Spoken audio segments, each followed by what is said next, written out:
Hello, it's Rafael Gutierrez, and today I'm going to mention a couple books on traveling to Okinawa and one about traveling through the U.S. trying to train in martial arts. The reason I'm doing this is there are a lot of people who really want to go to Okinawa to train in karate. And there are some people who want to go to Okinawa just to see what the culture is so they can put karate in their perspective. Now, there is a lot of reasons to go. There's a lot of festivals. Even if you're not interested in martial arts, there's really amazing diving. There's nice historical spots. There's beautiful natural preserves. So there are a lot of reasons to go. And before I actually started talking about the books, I want to actually tell you that there are certain checklists you should do before you go to Okinawa. Now, the first one you have to ask is just this: why are you going? Now, if you're going and you think you want to train in Okinawan karate, there are certain things that you're going to take. If you're going just because you want to spend a vacation or if you want to explore the culture, there are certain things that you're going to do. Now, I believe it's harder to go and train in Okinawan karate than it is to go for the cultural aspect. But the thing is, it really is pretty simple because people are open in Okinawa, and I'll show you that when I go to my books. So one of the reasons, again, figure out why you're going. That way you can plan your trip. Also, figure out how long you're going to be there.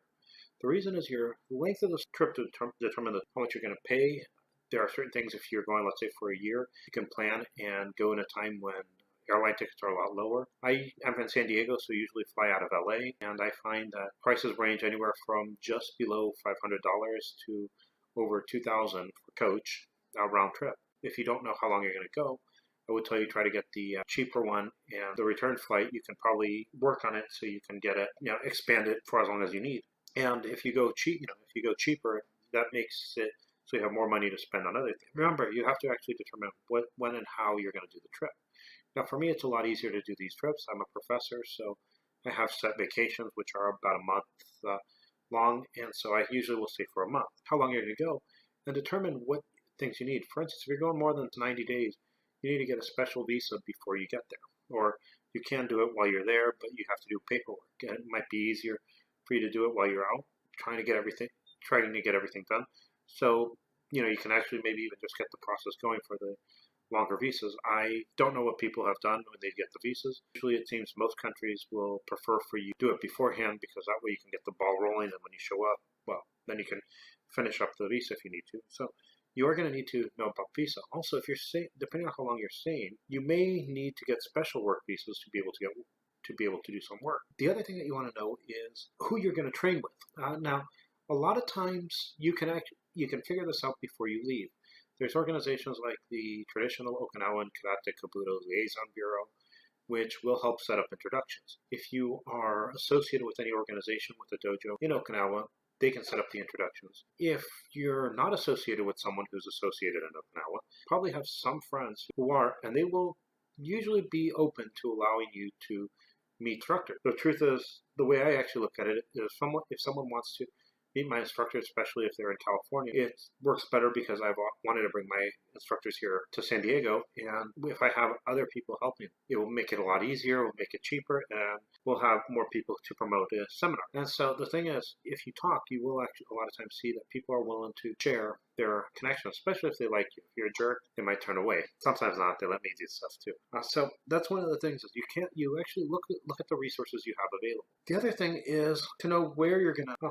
That's pretty much the basics of what you really want to know. You want to know, I do want to know where you're going to be staying, and once you've already set up certain things, a lot of times you can get better prices on stays. For instance, sometimes someone has an extra house that they're not using, and they may tell you, well, we have a room here, you can use it, just pay, I don't know, $100. Every dojo has different dojo fees. The other thing I would tell you to remember is when you go, you are a guest. As a guest, always remember to bring gifts. Bring more than you need to. What I mean is, if you know that, there's a head of the dojo, there's going to be one of the senior students who's going to help you around, and if someone's helping you do things around the island, bring at least 6 gifts. I would usually tell people, bring twice as many gifts as you need, and that way, if you need something, if someone's really helping you out that you weren't expecting, well, you have something that you can say thank you with.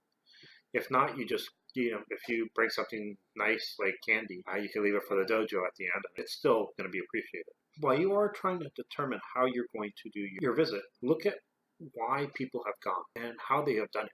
This way you understand what's going to be important. And I actually have three books that I'm going to mention. I wasn't able to ask Delucci Sensei. I wasn't able to ask him if I could use his book. It is a good book. It's something that you would want to use. If you know him, please let him know. And if he doesn't like it, I can try to remove it. Now, one of the first things that I actually will do is I'm going to read a little section from the book, just a little paragraph from the book, and it's actually from his preface. You can actually find out that he went in 87. This is what he actually wrote. In 1987, I was employed as a police officer in a small city in Southern California. I had occupied that position for 3 years and was growing steadily frustrated with the work.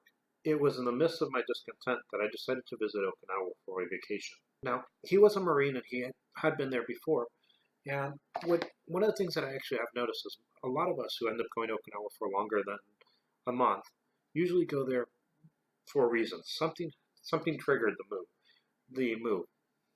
For him, he actually felt it. He got to 3 years and he was starting to feel like, he mentions how his job wasn't as satisfying, it seems, as he thought it would be. But again, it's a really good book to get a feel for what and how the lessons they learned in Okinawa. The other one I actually mentioned is by Parker Sensei, and it's called Shampuru, Reflections and Lessons from the Dojo.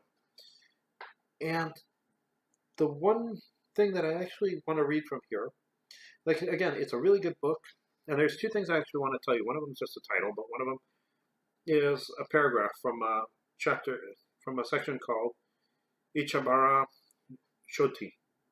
And this is what he said. This is his words.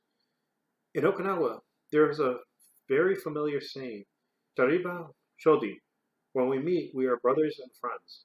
This is truly the belief of the culture of the Uchinanshu Okinawan people. This belief extends past their culture and native people to the Gaijin, foreigners, living on their beautiful island. Now, that is actually one of the big things that you will notice when you get is the hospitality people show you is tremendous, and they actually do make you feel like you're part of the family.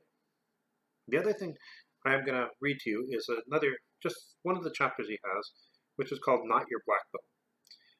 And in it, he actually tells a story of how he was told, okay, he's going to train he has to test for his black belt, and he mentioned how he didn't really feel ready for it yet. But the thing he learns is something that everyone who goes to Okinawa ends up learning. When you earn a black belt, especially in Okinawa, what you end up doing is you end up becoming a representative of that style. And so, it's not about you, how great you are because you have a black belt. In fact, you now have to step up to the plate and show what a person you are,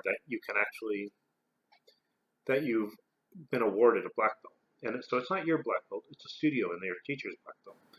For those of you who teach, you probably have the same feeling when you give a rank to your student. It's not that they just earned the black belt and that was it. It's you're awarding them the black belt, you're recognizing them. And it's not just about them, but it's about you as a teacher.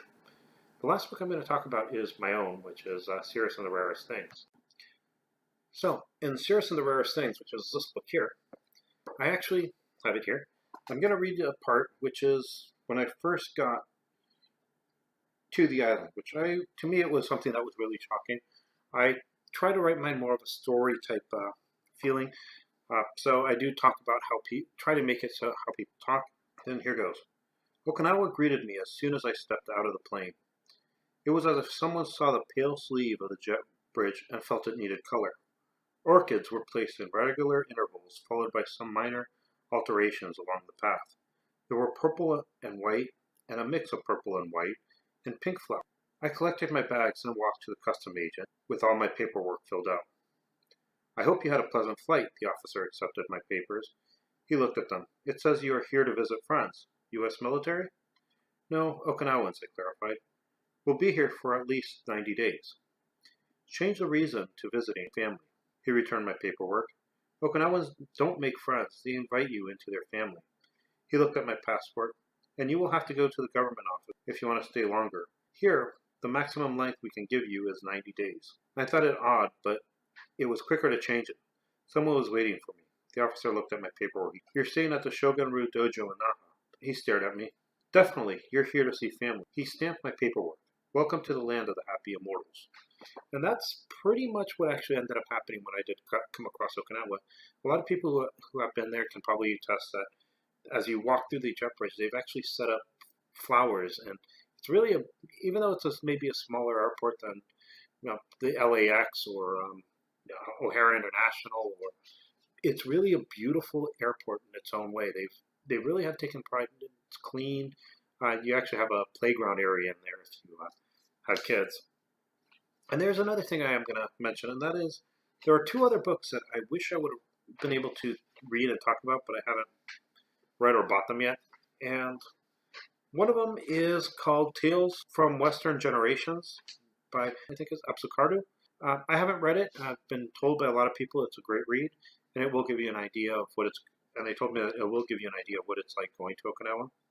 The other one is one I haven't read yet either. It's called Zen Odyssey, an Okinawan Karate and Martial Art Journey by Bishop, who most of you have probably read a couple of his books. He does a really good job, at least the ones I've read.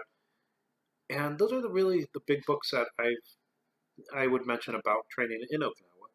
If you're interested in books about literature books about Okinawa, there's two that I've come across. I've read both of them. One is The Girl with the White Flag by Tomoku Higa. So Tomoku Higa wrote it, and she's a survivor of the Battle of Okinawa. I would recommend reading it. You actually will see a lot of things that some of our teachers survived. The other one is one written again by an American who went to Okinawa called Tea House of the August Moon. It's by Vern Snyder. I wasn't a big fan of the movie, but the book actually was really good. I actually recommend if you're looking for something to read that will give you a little bit about what it's like. It is a good book. It shows a lot of the ideas that people have when they're in the U.S. and how they have to change them when they go to other areas. The last book I'm going to mention and talk about is just the Off the Rails. And what I try to do is I actually like to travel, and like probably every martial artist I've met, when you travel, you look for anywhere to train. And one of the things that ended up happening is I took a train trip from Southern California, San Diego, roughly up to Oakland, went to visit my brother. But I wrote about that, and the reason I'm also mentioning it is if you're in the Southern California area, San Diego, on January 28th at 2 o'clock, which is a Saturday, I am going to be, my book is going to be on exhibit in the San Diego Central Library in downtown. And if you're here, I would love the support. If you can make it at all, please do. I guess I will say have a nice day, and please subscribe if you enjoy this, especially if you enjoy this channel. I know that this one was a little different than usual. I did want to talk about something different. But if you have any questions, please put them down. If you have any comments, for instance, if you've read it, Tales of Western Generations or Zen Odyssey and Okinawan Karate and Martial Art Journey, please put on the comments what your ideas of the books are, preferably happy and good ones. If you know either of the two authors that I talked about, the books I read a paragraph from, please let them know that I'm helping to show what they've written, and hope that they please let them know that I'm hoping that it's something that they can see that yes,